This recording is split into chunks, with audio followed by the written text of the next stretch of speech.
come from true prayer. Oops. Got it.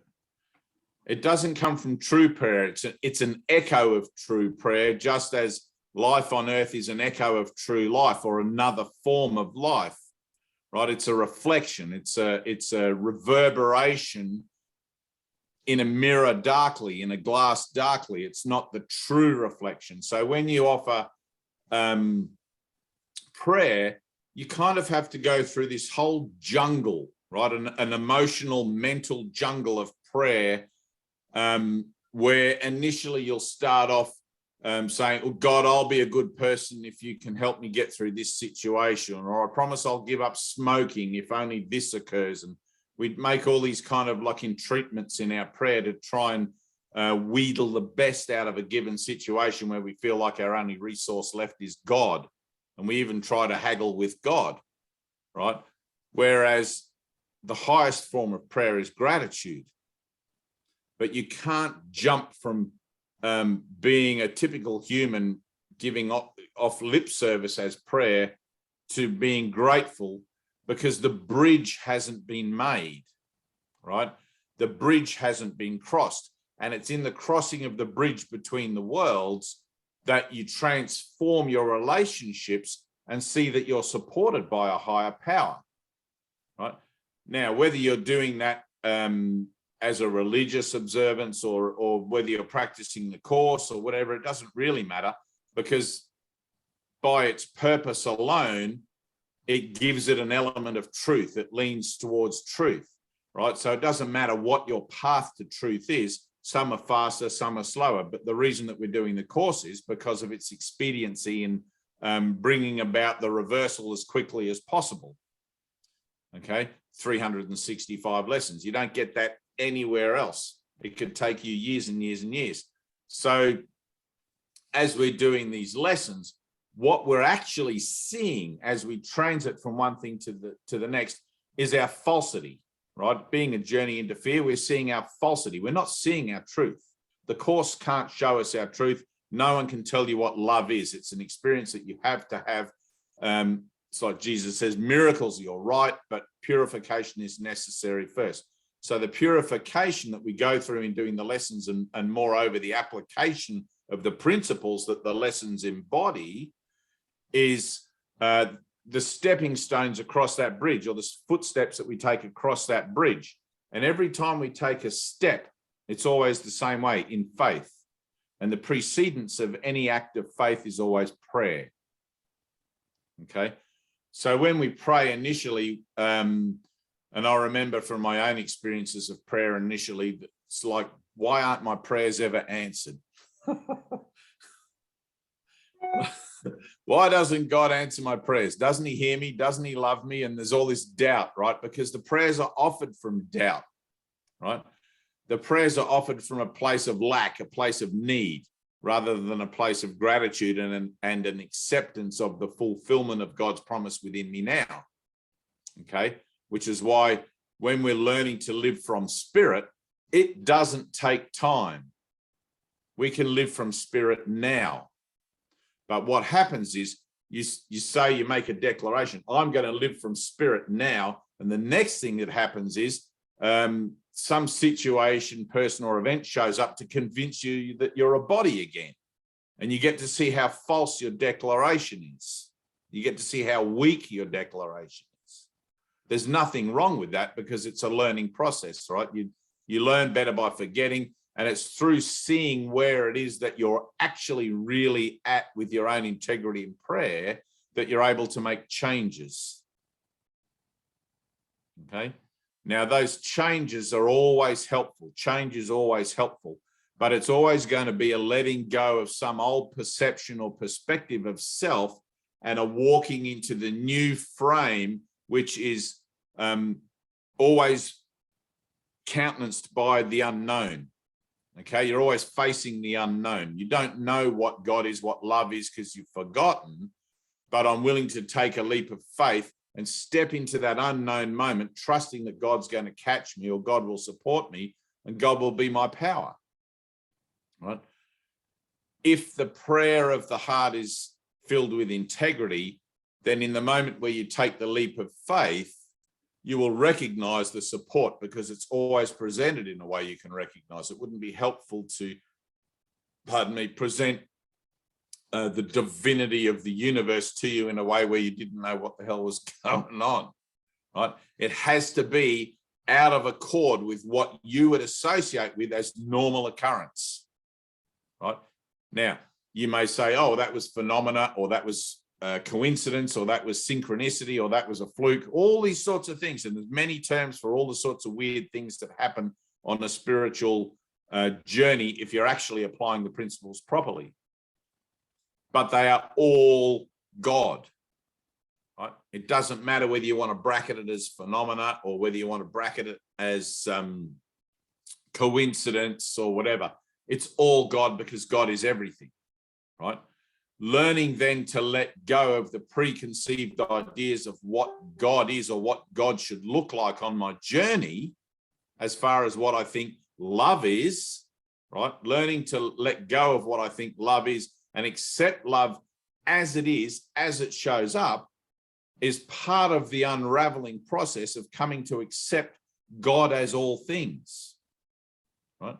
Now, in this world, we don't like to accept God as all things. We're very stubborn. We like to say, well, God's all the loving stuff and the beautiful stuff, and God's all the flowers and the bees and the fresh mountain air. God, I can feel God all around me when I'm in this particular circumstance. But when I'm standing in the middle of whatever it is in Ukraine or somewhere like that, it's like, where is God in this situation? And we get all flustered and, there's like, surely I need to pray, right? Recognizing that God is everything, because in this world, God shows up as opportunity, right, to learn of him, right? In this world, God shows up as teaching, learning, relationship. It's like it's me who's denied it. It's me that's chosen to have this experience of separation. And so I have to be led step by step, gently, gently, gently, back into this full reassociation where God becomes an altruistic perspective rather than a figure, rather than an idol or what I've made of God. Does that make sense? So rather than thinking God's some guy in the sky or some entity somewhere other than me, I'm learning that through the power of my decision, as I am willing to change, my ideas about God also fall apart or open up and continue to open up so that I include God in as everything. Is that cool? So it's like there's God appearing as a war in Ukraine. There's God appearing as some flowers and bees on a mountainside. It's all the same thing. But because we say God is love, right, we define love as being this versus not that, which is false. It's an illusion, right? If God is love and God is everything, God is all of these things that seem to go on, despite my judgments that love should look this way and not that way. Okay? When you stop for a second and pull yourself into perspective and accept that I don't know the meaning of life. I don't know why I'm here, what I'm doing, what the universe is about, why we're on a planet spinning 900 miles an hour in a universe and the blazing ball of sun, like it's quite bizarre. Why does it look like this? Why aren't we jellyfish and amoebic kind of things in the ocean talking to each other through telepathy or something? It can look like anything, but it looks like this in this sort of framework where for a second I think it's cool to judge things because somehow I get something out of it to verify what I think I am as a body, But now all of a sudden I'm taking on board this spiritual perspective of myself where, hang on a minute, I'm not a body. And all of that other stuff has to be undone, right?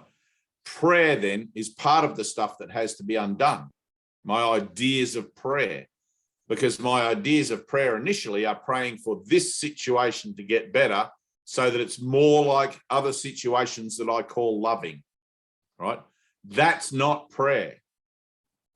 It's an echo of true prayer, but it's not prayer. Because of its purpose, it may have efficacy, but it's doubtful that you will recognize it, because God doesn't give in denial. God only gives of itself, right? And if you're still praying in denial, which is what that is, you're not going to be able to recognize it, other than the fact that it supports your notion of being separate from God. Okay. So as you transit through change, as you transit through shift, and your relationships start to show you that there actually is a higher power, it becomes more and more apparent that you don't actually understand the nature of that higher power. Whereas before, you thought that God was like you. It's like that old idea that we make God in the image of man, you know. Before, you thought God was more like you, and you could bargain and talk and all these sorts of things to God, and God would know exactly what you're on about, because God's God, and why wouldn't he know what I'm on about? You know, then as you start to take these leaps of faith, and you realize that you're supported in ways that you don't understand. How did that happen? It was a miracle, right? You start to realize that God doesn't work the same way that you work, right? God knows what you want, not because he understands lack and he understands absence and all of these sorts of things, but because he understands the need to know him. Okay? God knows that the best interest of his son is to remember what his father is. So everything in answer to your prayer is a way for you to become closer and remember God better. But that occurs by letting go of what you think God was in the first place, and all the definitions you've put upon God, until finally you get to the point where you realize you can't define God at all, because love is completely undefinable, being unconditional and limitless and boundless forever and eternal. So eventually you're just praying to the great unknown. It's just like, I have no clue. And you're just allowing that prayer to come full expression into the void, into the ignorance, into the nothingness of your beautiful, open, vulnerable hearing. I don't know how to put it in another way. It's like you hear yourself pray. In that, it's your voice that answers you. It's your call is heard and answered by you, because you are not separate from God. And the thing that you are looking for is already within you, answering you now. It's your true self. I don't know if that makes sense, but it's like the only thing that will ever fulfill you, the only thing that will ever make sense is the truth, right? Seek the truth and it will set you free, right? That is the only thing. It's within you now. It's calling you, and you're answering it in prayer. And in your prayer, you are actually answering yourself. It's not like there's a separate God. There's a God out there and I'm talking to God that's separate from me. It's like I'm reconnecting with a part of my mind that already knows perfectly well that I'm whole and perfect and safe. And it's offering me the remembrance of that, but for my asking. And that asking comes from my heart. So when I get into my heart, finally, I stop all this lip service and this talking about what I want in my prayer. And my prayer becomes gratitude. My prayer becomes open. My prayer becomes just like, wow. I've finally seen that I can't define God. I can't bargain. I can't make any kind of thing. I just ask in gratitude. It's like, thank you, Lord. Reveal yourself. I've been waiting for this moment. And it's like, I'm here. I'm not going to adjust to it. Remind me what I am. Right? Now, the prayer, the prayer of the heart, the true prayer of gratitude for what it is that's actually already occurred, what's already been held out to you. That's at the bottom of the heap. Okay, that's at the bottom of the heart. It's in that really, really dark place that we're afraid to go, not because we don't know what's there, but because we do. We know that deep down in that place, there's nothing there but love. And as soon as we touch that place, as soon as we offer that prayer from the heart where there is nothing but love, it eliminates any potential to suddenly look over your shoulder into the dream and pretend that love could maybe just be something else as well. Maybe I'm a little bit special. As soon as you touch that unconditional love, as soon as you just cross that threshold in your consciousness and experience the beauty of that light and recognition that everything is the one thing, the dream's done. It's nothing to have it done as a concept, because salvation is freedom from concepts, right? You can read the course 1,000 times, year after year after year. You got to have the experience. And that comes through prayer, through true asking. Right? Now, you're not going to ask that true prayer until you want it for everyone else as well. Regardless of the judgments that's been projected out there, this person is not worthy. Why would I want that person to know about love? Because they're a murderer, or that person's whatever the definition you put on them. So the healing, the bridge we cross, is a bridge of crossing relationships where let me see that murderer differently. Let me see that leper differently. I don't even know if leprosy is still a thing, but let me see that whatever it is differently. Okay. Let me see eBay differently. The ants. Annie, I have to tell you this story about my ants. It's quite bizarre. I'm having an ant. So I don't know what the finality of this is, other than lesson 1, nothing I see means anything. But I just want to tell you, because I'm sure you'll appreciate it. So the last Zoom meeting we had, I had these ants go up across my glasses. I didn't even know. They must have been in my beard maybe. And I'm reading or talking, and I got these little black speckly things, and there was ants. And then because it's been raining here so much, the ants are in my kitchen, where my dishes, I put them, and then at the end of the day I wash my dishes. There's lots of ants, right? And then I have a guy coming that's going to repaint the bathroom, and the girls have left some bottles of things in the bathroom shelves. So I'm in the cupboard, I'm cleaning out all this stuff, right? All these bottles and face paint and whatever they put on. And there's a jar of stuff for your skin, right? It's coconut and lanolin and whatever. I don't know what it is. It's got like 50 flavors in it. And I looked at it, and I'm looking at my skin, and it's like my skin's all dry and whatever. And so I thought, I'm going to put a heap of this on. So I pumped some stuff out, and I rubbed it all over me. And then about maybe an hour or so later, I went to bed, and I woke up at like 2 or 3 a.m. and I'm like, whoa, what's going on? There's like 1 million ants all over me eating this stuff. Like they're eating it off my skin, this coconut stuff.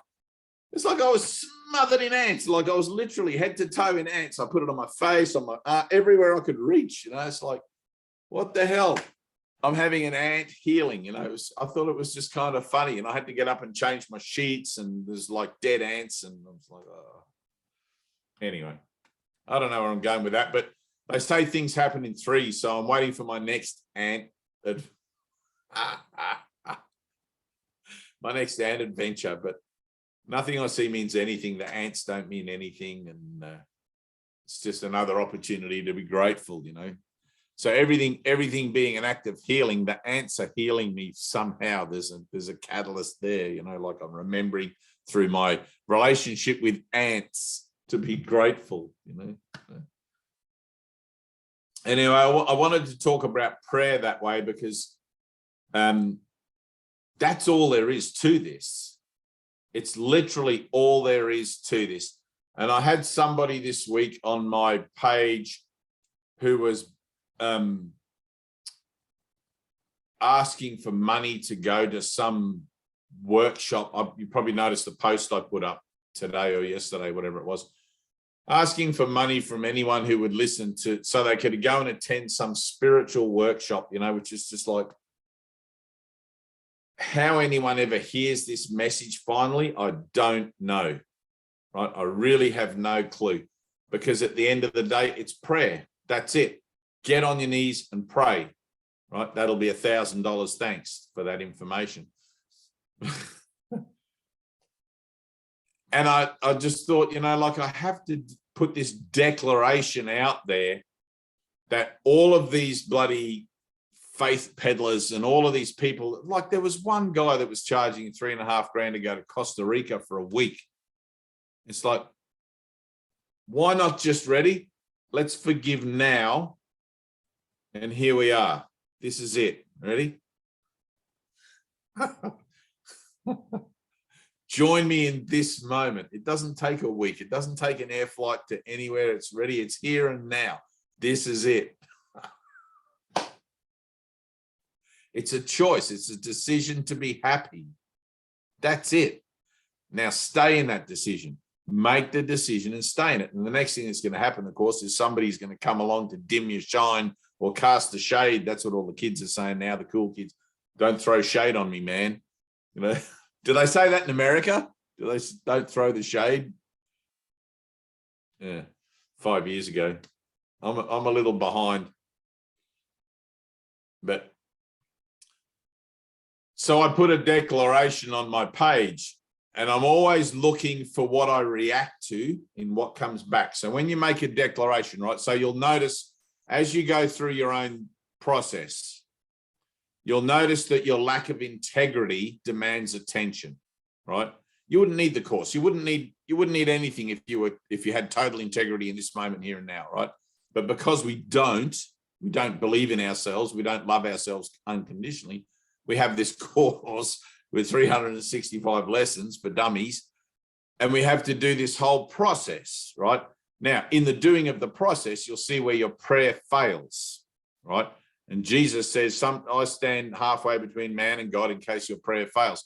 It's like, it's not in case, it's gonna fail, right? It's gonna fail. Jesus is far too soft, you know, but he doesn't give me the soft version. He kicks my ass, but it's gonna fail, right? One of the things that happen when you see your prayer fails, it's like God didn't answer my prayers. Well, yes, he did, but because you had no integrity, your mind wasn't awake and responsive enough to pick up on the answer that the prayer was actually presenting, right? So one of the things that happens then, it becomes helpful to make a declaration, right? You're always declaring the nature of the principles that you're using to stay true to the moment of here and now, right? Which in our case is going to be forgiveness, tolerance, patience, all of these things that without them, we get dragged off into the stories and the dramas of the ants or what happened yesterday or any kind of thing that comes along, right? And we're gone. And the next thing you know, we've spent a whole week worrying about shit rather than living in the here and the now. And so one of the things that's helpful is to make a declaration, because it'll show you your integrity or lack of. So you put up a post or you stand up in a public place or you whatever, right? Imagine for a second, 2,000 odd years ago, if you were given the role of Jesus by the tech crew or the whatever we can call them these days. Imagine if that fell on your shoulders to represent that these teachings as Jesus did. As soon as you stand up on the mount and start to offer, exactly, I know. I'm just doing this in a common framework. As soon as you stand up there and you say, love thy enemy, right? And everyone's looking at you, you can't not love thy enemy, right? Exactly. You can't go out and stab enemies. You're now responsible and your own integrity is on show. Okay. Which is why when you make a declaration of this, it's like in churches, people stand up and they do, what's that where you eat the bread and that's your, I forget what it's called. Yeah, whatever. Holy Communion. Communion. You do your communion. Thank you, dear one Annie. So you do your communion and everybody's witnessing. Like when you do a baptism, everybody's there, they witness your event. And then it's up to you to stay true to what that represents, right? Stay true to what that means. And you learn the way of staying true to it, right? According to whatever doctrine or non-doctrine that you're into.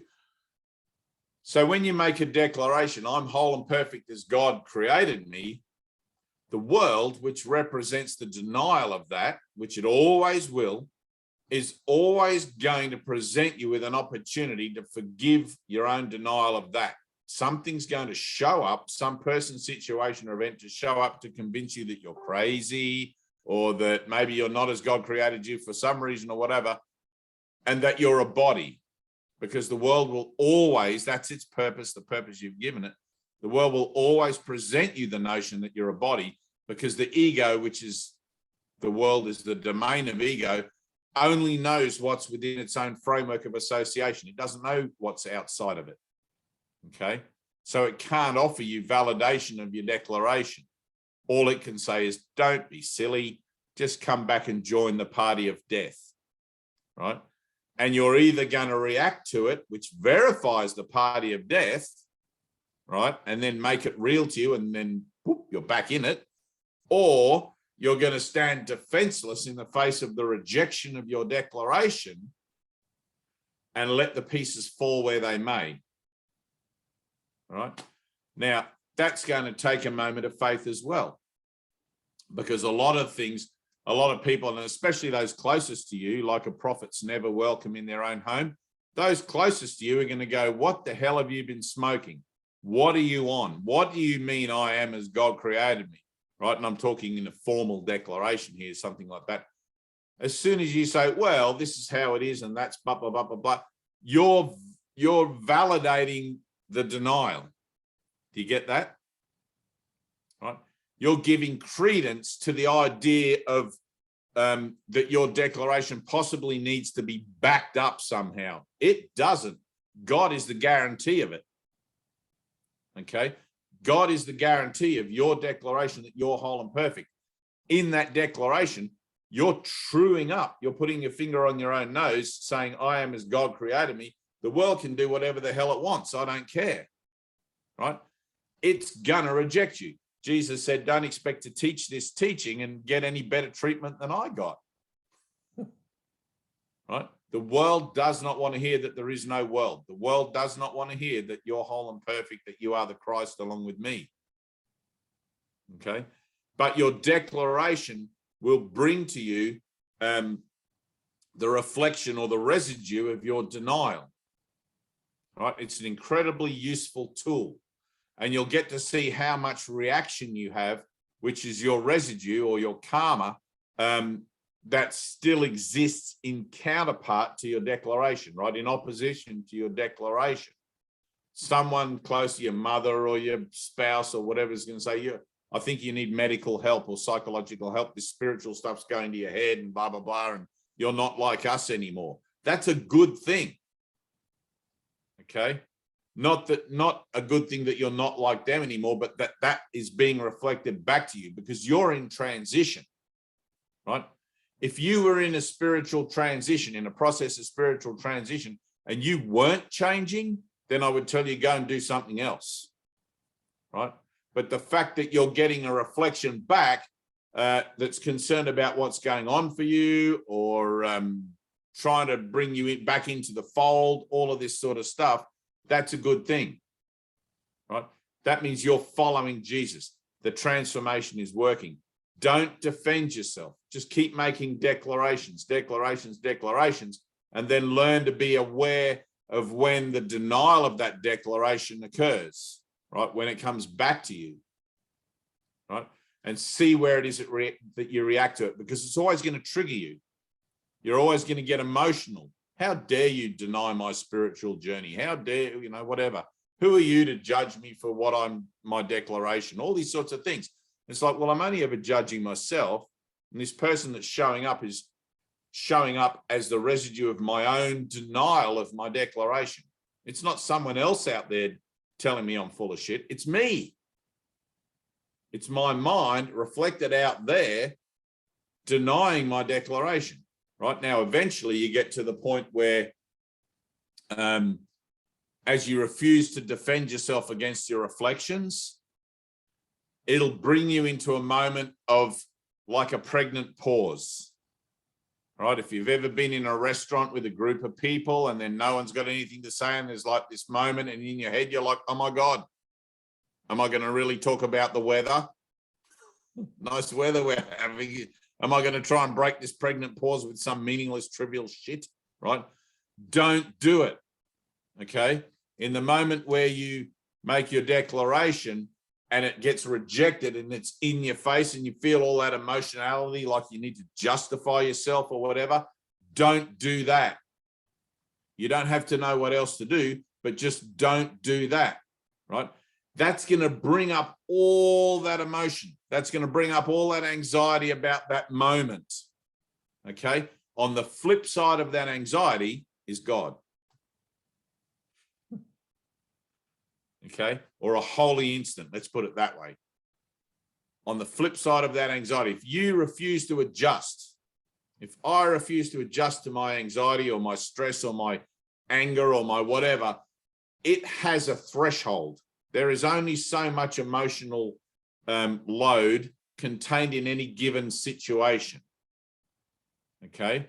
But in any given situation, I am able to access the lever that opens the door on everything, or the door handle that opens the door on everything, okay? I don't know if that's, everything's just energy, okay? Everything's just light. So when my declaration of perfection is rejected, it's going to trigger me. I thought you were my friend and you're supporting me in my spiritual quest, and now you're just telling me I'm crazy and whatever, right? Everyone will go through that sort of stuff. However it shows up, that may not be the scenario, but it'll show up somehow to reject your declaration. But you're always declaring your perfection, which is not of this world. If you're trying to declare, oh, I'm a nice person, blah, blah, blah, I'm choosing not, you know, you're still framing yourself within the matrix, within the world, all right? Your declaration has to be of God, God's version of you, not your version of you. There's no point being a better person because you still die at the end of it, right? Your declaration comes from the offering of salvation and the embodiment of the principles and the ideas that that salvation is given to you under, okay, which is that you are spirit, not flesh. So your declaration, as you stand up and you declare, hey, I'm spirit, I'm not flesh. All these stories about me, my body, this, Dave, that, Dave did something, Dave didn't do something. That's all nonsense. It's all rubbish. There is no Dave. There is no world, right? But for one moment, you have to stand up totally and declare that. There's no Tina, there's no Angela, there's no Alice, there's no Anna, there's no Vinka, there's no Annie, there's no Dave. There is just one mind waking up, which is looking at or reassociating itself in a different framework so that it can pursue a new goal that's been given it under auspices that aren't its own. Okay, which is salvation. Salvation is not of you, but it's for you. Salvation was brought by Jesus. The idea of forgiveness wasn't in the human psyche prior to Jesus's journey. Prior to that, it was an eye for an eye. And Jesus said, no, I've come with a new covenant. Love the Lord your God with all your heart, mind, and power, and your neighbor as yourself. It's not that difficult. But in staying true to that, there's a purification that's required. And so the declaration to declare your perfection, right, which is not of this world, but is reflected in this world, right, to declare your perfection is something that is going to be incredibly valuable to you because it's going to show you where you're actually at. If you stand up in a crowd of people who know you and declare that, hey, I'm the Christ, like Jesus did, and they're going to go, no, you're just the carpenter. Who do you think you are? You're just the carpenter, son of Mary and Joseph. And Jesus, Jesus is like, I'm dust off my sandals and move on. He's not going to stay there and argue with them for why he is the Son of God, right? That's not his purpose. His purpose is to make the declaration, let it affect everyone and everything, however that occurs, and just move on to the next thing, the next thing, the next thing, right? He's presenting new ideas, fresh ideas that reference himself outside of the framework of time and space. He still operates within time and space, but as a passerby, as an observer. Can you hear that? fulfilling as he goes his own obligation to the atonement, which in his case was to demonstrate there is no death through the resurrection. Okay, and he had to undergo that whole thing, but he's like, as he says, that wasn't me on the cross. That's not me. That's just my body, my vessel. It's what I was using just to get the message out. It's like the Course. The Course is a book. We use a book to get the message out, or we can verbally speak it like we're doing now. We can sort of talk about it in a frame of reference that's sort of common to us all because we've been studying it for a bit and we're sort of getting some idea of actually what's really going on here in the world on a higher level, rather than just thinking that, you know, we'll find out when we die, which is the general reaction to, you know, when you say to people, what do you think about the afterlife? And they'll be like, well, I'll find out when I die. It's like, no, you won't. You'll be back here again before you died, just answering that question to someone else in another frame of time and space. But it'll be the same question, the same person, the same thing as your own, because it's just me. It's just my own mind looking at the idea of what I am. You know? So in my making of the declaration, let the world deny me. That's great. If the world doesn't deny me, then it's like, really, we must be close to the end of time. Am I in the restaurant at the end of the universe, Annie? And like, is this Hitchhiker's Guide to the Galaxy? You know, it's like everybody there knows that they're there to watch the end of the universe. There's no one there under any illusion that this is where you come to do that. You know, it's kind of funny. But out in the world, everybody's just like, well, what's your purpose? What are you here for? What are you doing today? Isn't it lovely weather?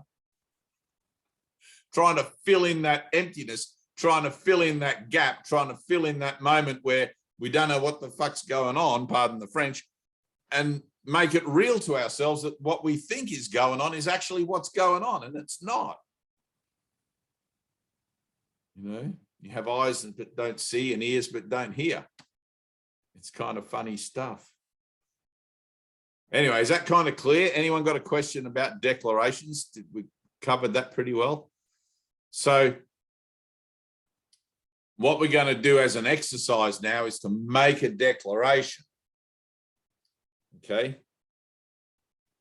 That declaration has to come from you, not just because I say, let's do this together.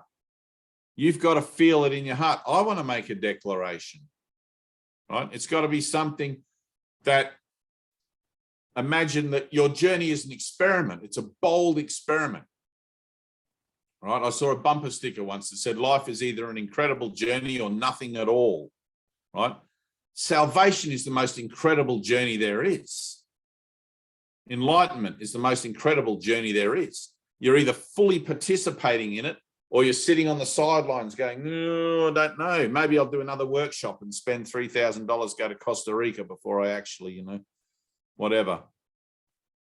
And I know that sounds a little judgmental, but the whole purpose of this thing is to save time. The whole purpose of the course is to collapse time so that we're not out there making useless journeys, going to listen to more and more people like me tell us what we already know and pay for it, which is even more ridiculous. Ridiculous compared to what? I don't know. It's all pretty ridiculous, but, you know, I guess I have a personal joy and a personal thing that I like to share, because this was offered to me as gratis, you know, like for free. It was like a voice from the sky, go to Byron Bay. And when I got to Byron Bay, nobody asked me ever for anything. They just gave and gave and gave. And the opportunity of the teacher, the true teacher, will give, right? Rather than ask for money or donations or whatever. The true teacher will give you something. So, and we went to see, did you come, Annie, when we went to see, or was Alice, did you come when we went to see Armichi up at the Gold Coast? The mother, you didn't go? So, not with Alice, you guys, I did another time. Okay. I went up with Ted and Janelle and the whole thing. Yeah, it was a beautiful thing. There was like 1,500, 2,000 people in the hall. It was packed, absolutely packed. And they had a podium. If you don't know Armichi, she's a very devout and a really cool teacher for her people, and does a lot with orphanages and all that, which most people in India do. The hugging But saint? hey, She's the hugging one? The one that hugs? yeah, she's the hugging, the mother. They call her the mother. And so she'll do her talk, and it's in Hindi, whatever, and sometimes, but you just get the vibration, right? It's not about or Tamil, whatever. It's not about the words. She's saying the words, but you feel it. You feel it because it's coming from her truth. Okay, you know that she's authentic in the whole thing. You can't think. So anyway, she gives you a chocolate, right? It's a symbol. Right. So you go up and you have a hug after the thing. You can go up, you get a ticket, and you go up, and she'll give you a hug, and she'll say ama in your ear, which I don't know what that means in Hindi. Maybe it means mother or something. But and then she gives you this little chocolate. I forget, Reese's something, little tiny thing, as a gratitude, right, for bringing her the opportunity to heal mind. Okay, she's accepting your karma. She's accepting your offering. It's not the other way around like it is here in the West, where it seems like the teacher is offering something the student doesn't know, right? And charging money for that at a conference or a retreat, or it's kind of absurd. But throughout India, it's understood that the healer is the student, and the student is actually the person posing as the teacher, right? As a teacher of God, I am the learner. Teacher of God is a declaration and a mantle that I have to take on. It's a step I have to step up onto to teach so that I can hear. And everyone and everything that comes to me presents me an opportunity to hear in a certain way, whether they're denying me or whether they're accepting me. It doesn't matter. But I have to learn how it is that each of those two ways plays out. Otherwise, I'm going to defend myself against the one I think I don't like and be happy about the one I think I do like, which is still duality, still separation. Okay? So I have to learn to be grateful. I have to learn how to be grateful to both. Those that say they love me and want to join with me in this holy instant now, and those that want to tell me that I'm full of shit. Okay? I'm grateful to both, equally grateful. There's no falsity in that gratitude. Okay? Because either frame of reference is equally useful to me in my atonement. It's equally the same gift, right? I'm not valuing one more than the other. It's not the words, it's the expression. One gives me an opportunity to become defenseless, and the other one gives me an opportunity to become impassioned with the joining. Okay, and it's both the same thing. So we're going to do a declaration, impassioned with the willingness to join, let's say, and we're going to see where it is. And this comes down to our doing our light sessions and things like that, right? Which will transit through from what we're doing now with the visionary stuff to going to the next sort of level. It shows me where it is that my relationship is going to be changing in my own mind as I transit through the particulars of my own purification process, right? It has to change because change is the nature of everything in the world, okay? If I'm trying to maintain some comfort zone, some little spiritual bubble where nothing ever changes because then I can be peaceful, that's not it, all right? Because something's going to come along and pop that bubble, and the next thing you know, it's like, what happened to that peaceful moment I had? I need to run back into the rainforest or light some incense or sage waft. What's that thing you burnt your house down with? That sage lamp or something. Sage. So if you're up for it, raise your hand. No, Annie, yeah. Yep. Anna, Vinka. Anna's got 2 hands up. That's good. So I'm going to call upon each of you individually. Okay, we're going to make a declaration. I want you to sit for a moment though prior to doing it. Okay, just sit quietly, close your eyes, and just imagine if you had a crowd of people who knew you and who didn't know you, or they're all mixed, you know, whatever, and you suddenly had a revelation that you were a child of God, that you were spirit, that you were pure, that you were perfect, all of this sort of thing, and they knew you as how they know you now. What is it you're going to declare to them to offer them your new certainty that your origins or your identity hails from a non-linear, non-temporal association or non-association and is eternal? Okay, you're going to find it in your heart and in your mind to reference your relationship with God, right? Because we have to work outside of the framework of the ego framework, right? And then all hell's going to break loose, hopefully. Already did. And I've been in situations, especially when years ago when I was in Byron Bay, where we would do declaration classes, and some people couldn't do it. Some people literally could not stand up and declare their perfection because of the guilt that was hidden and buried deep within. And that's fine too. If you can't do it, if you find that you can't make a declaration, it gives you something to look at. Okay, which is what the whole point of the declaration is for in the first place. It gives you an opportunity for healing, right? It takes you out of the comfort zone. And that's what this is about, getting out of our comfort zone and getting into the work, getting into the true crux of forgiveness, because I'm only forgiving myself. All right. So Tina, we're going to start with you, unless you want to go first, Alice.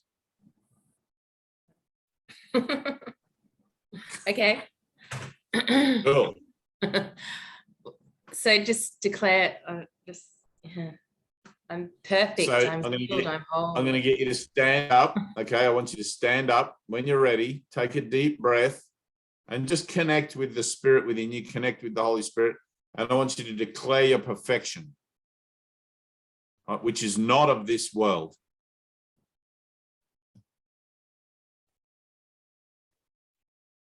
When you're ready.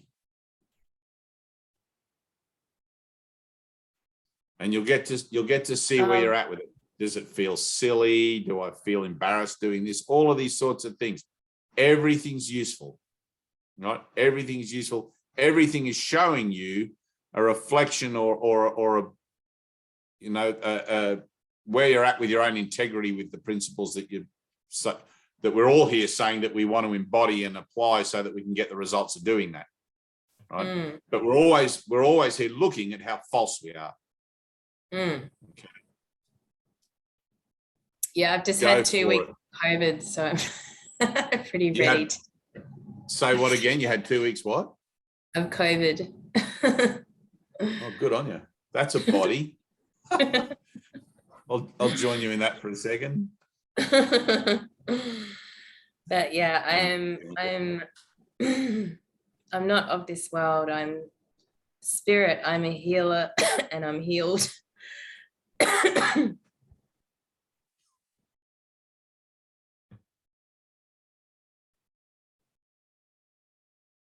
And I'm unlimited.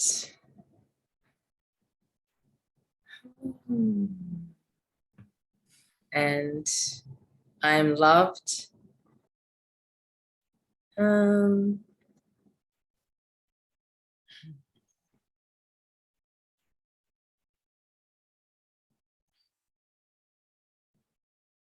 Healed and whole.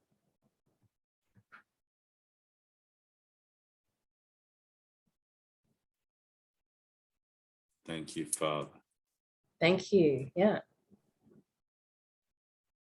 All right. So now the next thing that happens, it'll either show up in your own thoughts, or it'll show up in association with a relationship or a friend, you know, whatever. Something in your world is going to have to deny that. Okay. it's up to you to be vigilant for that, so that you can practice defenselessness and launch yourself into that moment, into that void moment, into that moment where the tendency is to want to fill in the blank. Mm. All right. Because on the other side of not filling in the blank is the holy instant. When you leave the slate clean, God will fill it up. God will flow into that empty space that you leave and fill it up and be your supply. Mm. Nice. Is that cool? Mm-hmm.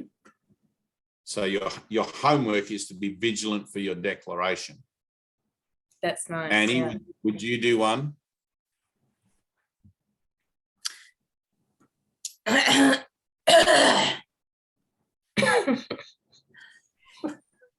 Everybody's coughing.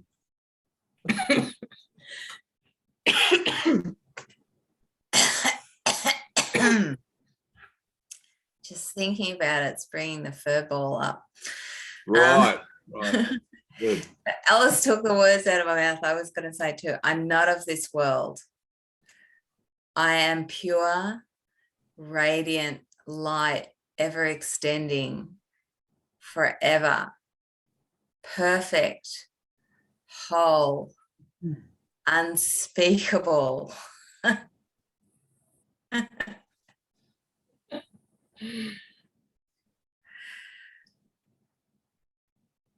I am as God created me. I am light.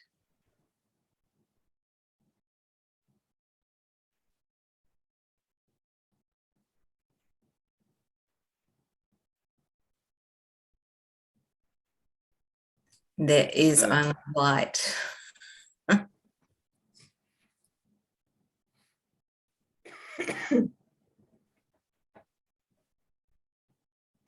Thank you, Father.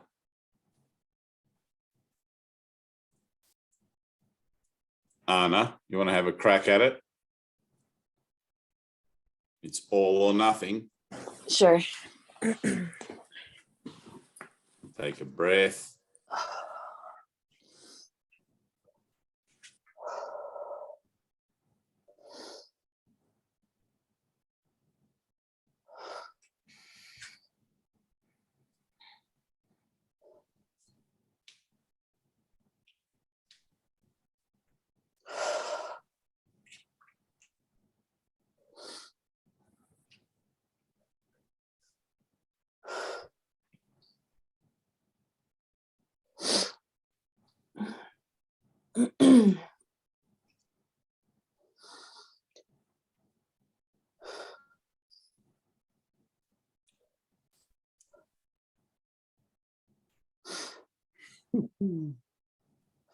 Yes.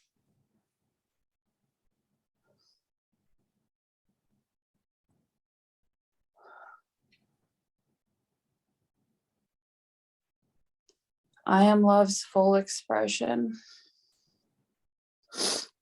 whole and eternal.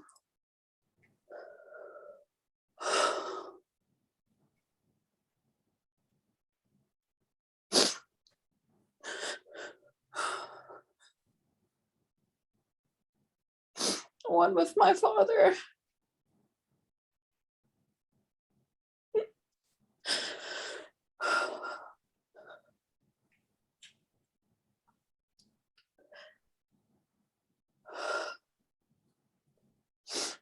Radiant light forever.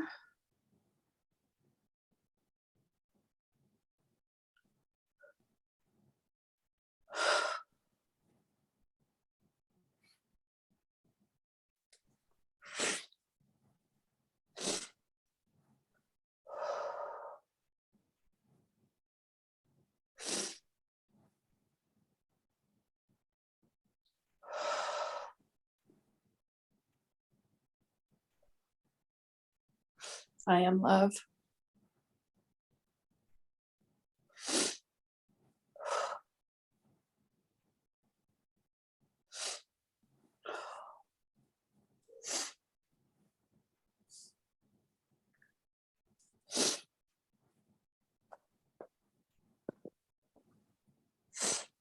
Thank you. Thank you, Father.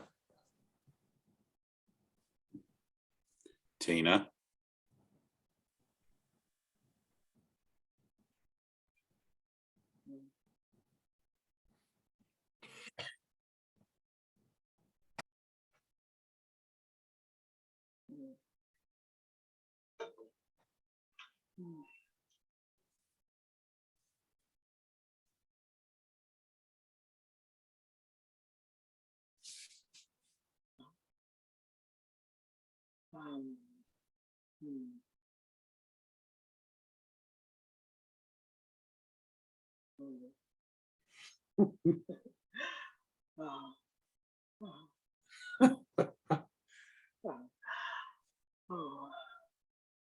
Yes.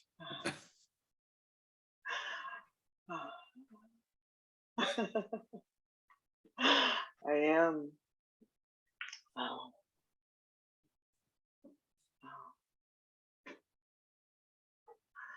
Ooh, I am.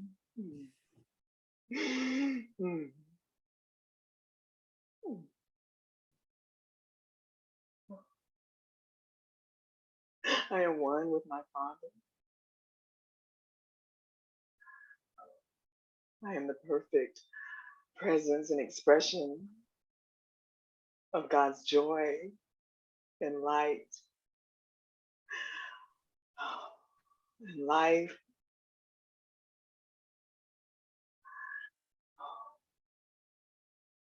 I am as God created me, whole and perfect and complete.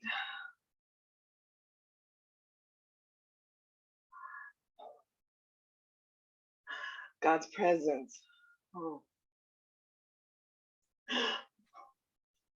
flows through me,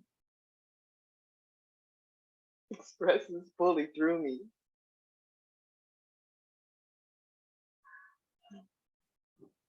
I am His love.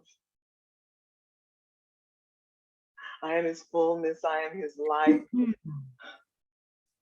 I am all that is. And I am unashamed.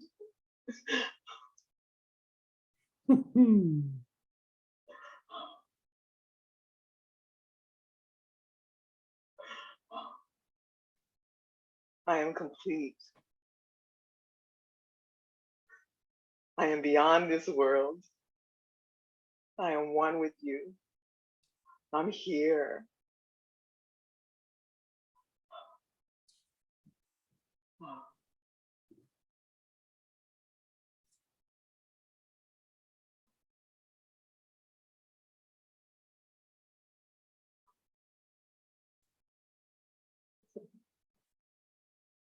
Oh, I'm yours.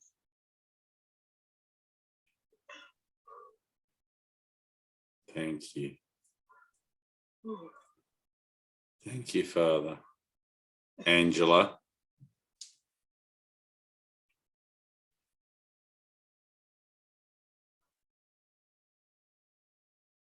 You'll have to unmute your microphone.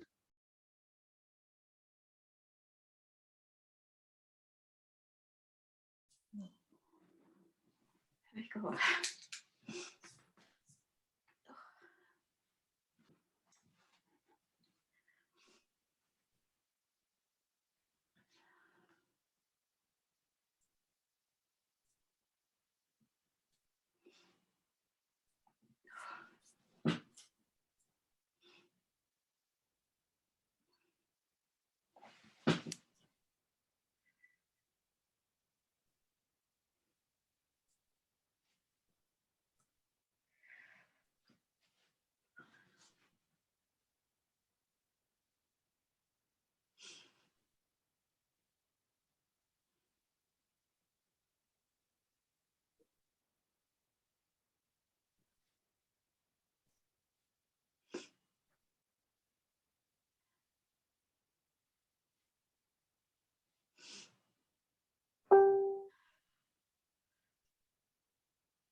God is with me.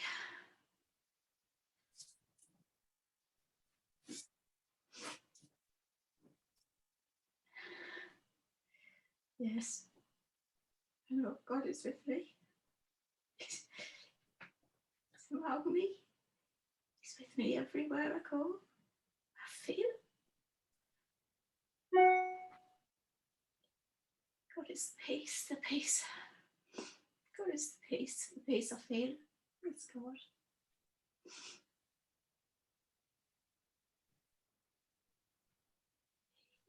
He's love.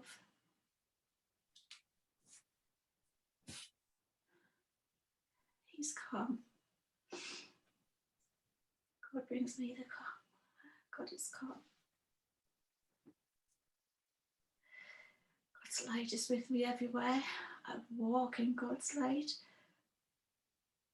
God's light is with me every footstep, every breath I take. God is with me. I am the light of God. Thank you.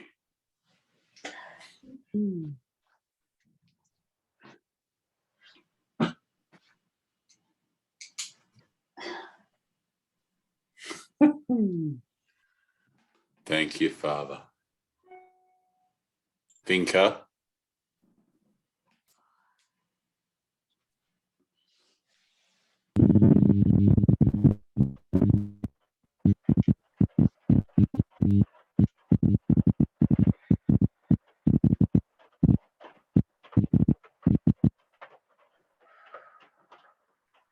I am unconditional love. I am the abundance of joy and happiness. I am peace. I am whole. I am as God created me. Through many lifetimes, I've come to be in this moment now.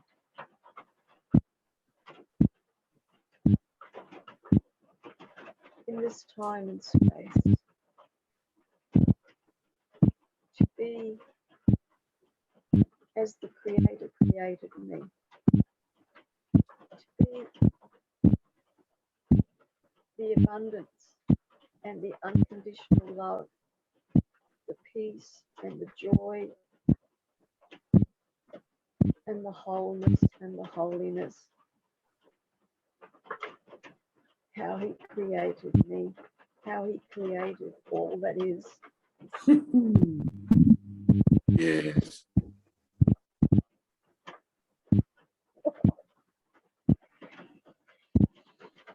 Thank you. Amen. Thank you, Father. Your reception is a little bit breaking up, Vinka, but that was beautiful. Thank you. Probably the heavy rain we're having at the moment. I know you're just down the road from me somewhere. Yes. So your declaration is the declaration of your certainty of your perfection, even if you're not certain of it, even if you think, I'm not so certain. We didn't hear yours, dear one. Oh, I'm the Holy Son of God himself. Didn't you get that when you came in? It was on the memo.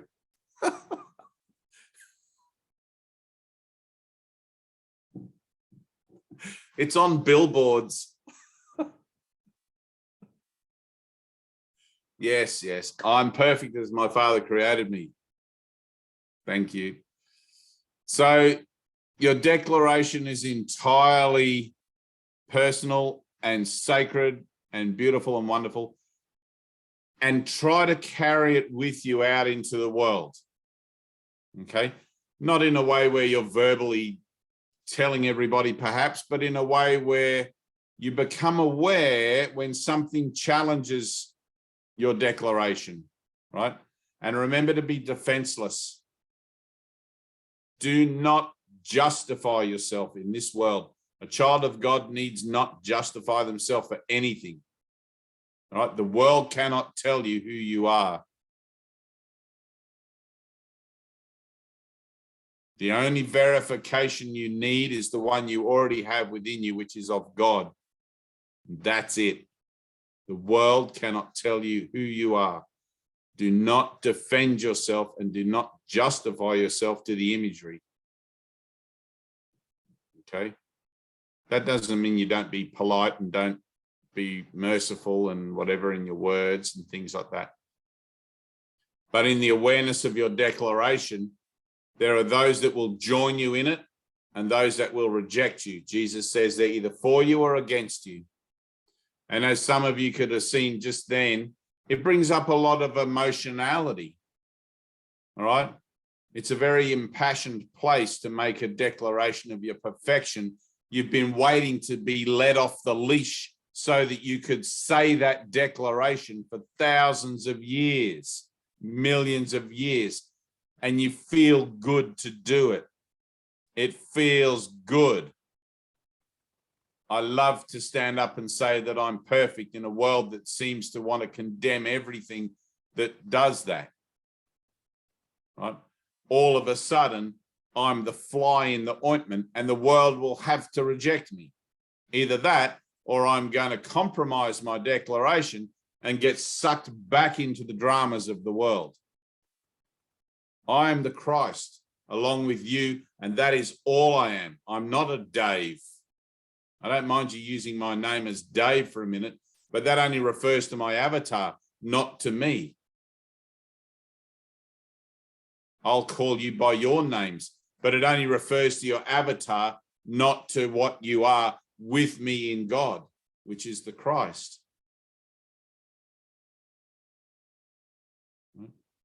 It's tricky to stay awake. All right. It's a process of learning to stay awake. It's easy to fall asleep again back in the dream, especially when your mind is not fully trained. Okay. A partly trained mind is the same as an untrained mind. It accomplishes nothing. I'm telling you, there is no world. You're dreaming. The real you, or the real idea of you in the mind of God, is in eternity, asleep, dreaming that it's here having this Zoom meeting. Look around you. All of this is not real. It's virtual.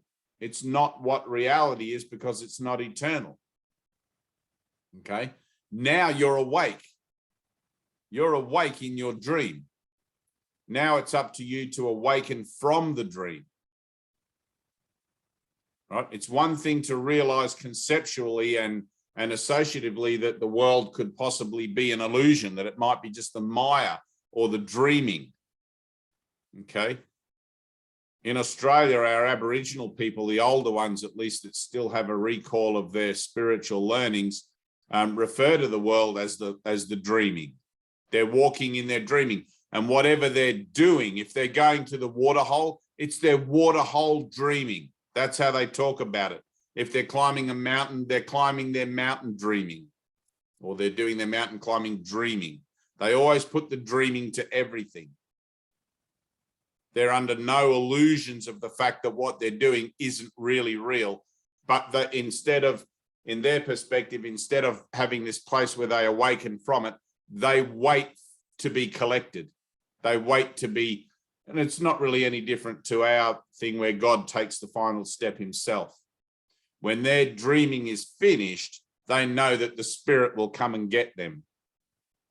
Right? It's really quite beautiful. It's exactly the same for us. When our purification is done, they'll come and get you. Right? When I had my meeting with the blue people, all I remember from that meeting was, when you're done, we'll come and get you, or when it's time, we'll come and get you. That's what they told me. I don't know when that is. I don't know what kind of signifies that I'm done, or when that thing, Jesus has already told me I'm done. But whenever it's time, I guess when I finish my teaching assignment or learning assignment, they'll come and get me. Right? I don't really care either way about that.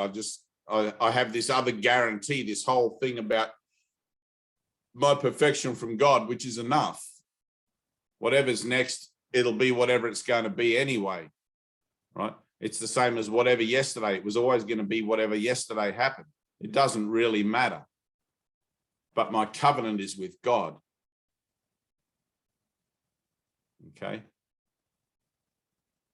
My covenant is with God, and my declaration is that I am one with my Father. The Father and the Son are one, and I am the Holy Son of God himself, along with you, including the ants, all living things. Anyway, that's it. Be vigilant for your declaration, okay? You've made the declaration. If you find that you defend yourself, and this is the other thing I just wanted to add to that. That declaration was very specific. It was regarding your identity, okay? It's just as possible and necessary to make that same declaration throughout the day in your daily affairs, right? Let's say you're baking a cake and your friend is there and you're saying, no, it's 2 eggs. That's your declaration. And your friend is going to say, no, it's 1 egg. Don't defend yourself. It's the same thing, right? All defense is defense against love, defense against God. If you can recognize that baking the cake is just as much salvation, right, because of your coming together for that single purpose as anything else is, right? You'll see how this works in every aspect of your life. Okay? Yes, wow, and thank you. 1 egg it is. All right? You'll see how this works in every aspect of your life. Don't defend yourself. Don't justify yourself. You're perfect.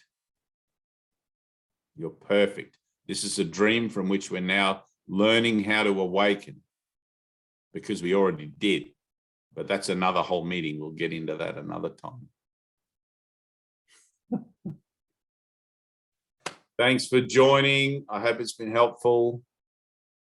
Angela and Annie and Alice and Vinka and Anna and Tina, peace. And Dave.